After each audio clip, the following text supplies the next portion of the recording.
I was so stressed out about it. I was shaking, and I was checking and rechecking like 100 times. I was going to clean my first route, which to me was terrifying.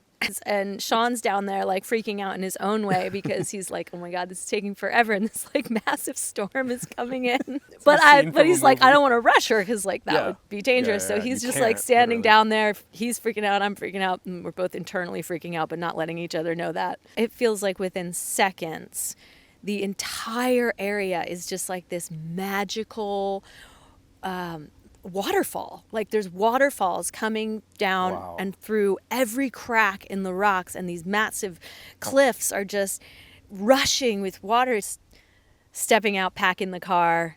Something cool is going to happen. So I encourage everybody this summer to get out there. Hello, everybody. Welcome back to episode 2 of Road Stories with the AdventureFamDam. I'm your host, William. On episode 2, we are featuring my wife, Emily, who founded the AdventureFamDam platform, was nice enough to give me a job. And now I'm trying to pull my weight by running a podcast. So this is episode 2. Episode 1 was my story. So if you're new here and you want to see that so you can get the whole AdventureFamDam story and a little peek into our adventure life, go do that. But the idea here is we invite people onto the podcast because we want to hear their road stories, those like nitty gritty, crazy, funny, wild instances when you're on the road.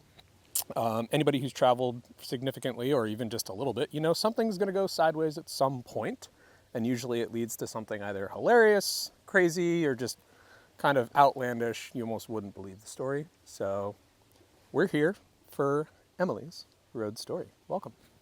Thank you for having me. Thanks for joining us. It was really hard to pull your leg to get you out here.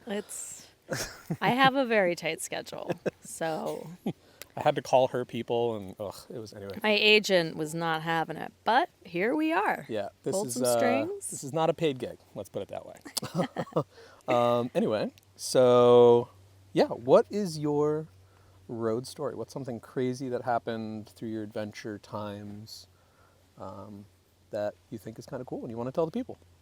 I think that's honestly such a hard question especially because we lived on the road full time for so long, but have been adventuring before that for so long. I mean, there's so many things that pop into my head, but I think I will go with the first little thing. And it's also kind of good because it's before we met. Oh, yeah, I feel like 99% of my stories involve you. So it's... Which I'm honored. And will probably from here on out. I mean, obviously we do things separately. But yeah, so this would be a story from before we were even married. We used to live in Colorado, and we would take spontaneous road trips all the time to Moab. So I was on a Moab trip, your classic dirt bag adventure. Out of the car. Yeah. Not even a tent sometimes. Camping with the goal of doing as much rock climbing as humanly possible. We were super, super into rock climbing back then. Still love it, but especially back then. So anyways, we were on Wall Street. It's a really famous climbing area. Mm-hmm. And I was going to clean my first route ever, which to me was terrifying. I mean, that's a huge step in climbing, because that's the first time you get off belay and you have to like go through the process, or you can fall to your death. People fall to their death getting off belay and cleaning routes all the time. It felt like I was probably going to fall to my death. Yeah. Like in my mind, I was like, this is really dumb. Why am I doing this? But like, I want to learn, more, and I want to get better at this sport. And so anyways, so we knew a rainstorm was coming that afternoon, but we were like, we have plenty of time for this climb. It's totally in our wheelhouse. I don't remember what grade it was or whatever. It was probably like a 5.8. Yeah. It was like not even that hard. So I get to the top, and it's taking me forever to clean this route and just to... Were you like yelling down to Sean, like, now what do I do? We had gone over it like 20 times, but yeah, it was just... I was so stressed out about it. I was shaking, and I was checking and rechecking like 100 times. And Sean's down there like freaking out in his own way because he's like, oh my God, this is taking forever. And this like massive storm is coming in. And but he's like, I don't want to rush her because like that would be dangerous. So he's just like standing down there. He's freaking out. I'm freaking out. And we're both internally freaking out, but not letting each other know that. Yep. I finally clean this thing, and I finally get off and like get down just in the nick of time for this massive storm to blow in. We literally like get the rope in the bag and it just starts pouring rain. Wow. And so if you've never been to Moab, specifically Wall Street, where everybody climbs, it's these massive sandstones, so they're really red rock faces. And they have a whole bunch of cracks going down them, which makes them great for climbing. Yeah. Think of the desert scene from Forrest Gump when he's running down the road.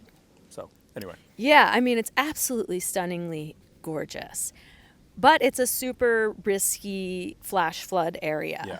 So this rain comes in, and it feels like within seconds, the entire area is just like this magical waterfall. Like there's waterfalls coming down and through every crack in the rocks, and these massive cliffs are just rushing with water. It's so ridiculously beautiful and completely otherworldly.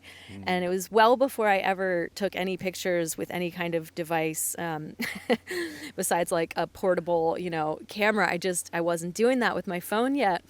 And so we're really, really present, but also just did not capture the moment anywhere but in here.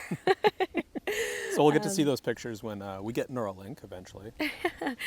But yeah, I mean, we get in the car and like the perfect song just pops on. Like the whole thing was just the most insane and magical experience. And like I wanted to just stay and stare, but we were like, we kind of have to hop in the car and get out of this, danger zone where, the flash flooding is not to be messed around with. Yeah, people die in those slot canyons outside of Moab all the time. So like, yeah, flash floods are no joke in the desert. We were talking to some local yokel afterwards who was like, I've lived here my whole life. I've only ever seen that one time. Wow. And I think the reason is like you're really not supposed to seek that out. It's very dangerous, but it was probably one of the most beautiful things I had ever experienced, and like still lives rent free in my brain. What a beautiful thing to be able to draw from. Yeah. And only happened because of a road trip. Yeah, I mean, to the desert. That's what happens when you put yourself out here. That's kind of the whole point of the AdventureFamDam and this podcast, is to tell these stories and give people a place to tell them. Get out of your comfort zone. Yeah. And everyone asks, they're like, what do we do? How do we, it's like, go adventure, like drive 4 hours to Moab on a whim to go climbing because you got 48 hours of free time or whatever. Like, you never know what's going to happen. Well, we used to joke a lot about, like, we loved rock climbing. Like, we were pretty obsessed with rock climbing, but that it wasn't really necessarily about the rock climbing always as much as the most, like, the beautiful and epic places that it took us. Yeah. So it'd be like, oh, there's some routes in here, and you'd get in there, like Rifle Gap. We went there for climbing, and I was like, this place is heaven. Like, this is the coolest shit I've ever seen. And I'm sure I would have gone and like hiking and all these other things are the same, but to me, rock climbing really opened up a world of nature, especially coming from, I grew up on the East Coast, so I didn't necessarily see this kind of epic stuff. Yeah, and that's the cool thing about pursuing an athletic pursuit in the outdoors, is like typically, like if you're a mountain biker or skier, rock climber, like if you're going to travel and go seek those activities out, like you're going to end up in some pretty cool places. Surfing, obviously, like you can get to go to some cool places. Hiking, even just. I will never forget that probably hour of my life. It's like it probably only was like an hour, but it was really powerful. And of course, like that lasted, the high of that lasted longer than an hour. But I'm sure. Yeah. But yeah. Very cool.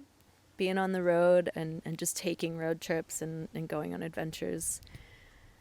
I feel like every single time we ever stepped out of, just stepping out, packing the car, something cool is going to happen. So I Yeah. encourage everybody this summer to get out there. Make 2025 the year of being outside. So, well, thank you so much for telling your story. That was lovely. You're welcome. Yeah. Anything you want to plug? Well, we share road stories all the time visually on Instagram and TikTok and all the platforms as AdventureFamDam. We are trying to build a community there. We struggle a lot with that on the road is just having community and people to talk to and relate to, especially parents. So we would love if you came along for the ride, for the road trip, and followed us at AdventureFamDam. Yeah, perfect. Well, we'll put links below, obviously, because we are AdventureFamDam. AdventureFamDam. Say it with me now. Adventure. We need like the bouncing ball from the cartoons. Anyway, well, thanks. And Thank you. I love you. It's a I great love story. you too. Well, that was the second half of the AdventureFamDam Road Stories, episode 2. So if you have a road story, if you adventure, or even if you went out on an adventure once and something absolutely crazy happened and that forced you to never adventure again, tell us. Comment down below or reach out to us if you want to be on the podcast to tell your story. We'd love to have you. And yeah, like, comment, subscribe. It's social media. You've had it for a decade. You know what to do. Give her the old thumbs up. Tell a friend. Tell your mom. Tell your grandmom. I don't know. Anyway, we're here. We're telling stories. I actually love to talk to some grandmas. Dude. They have the best stories. Right? Maybe we should get Nancy on this thing. That's Emily's grandmom. Anyway, thanks for tuning in. We love you. Stay in touch.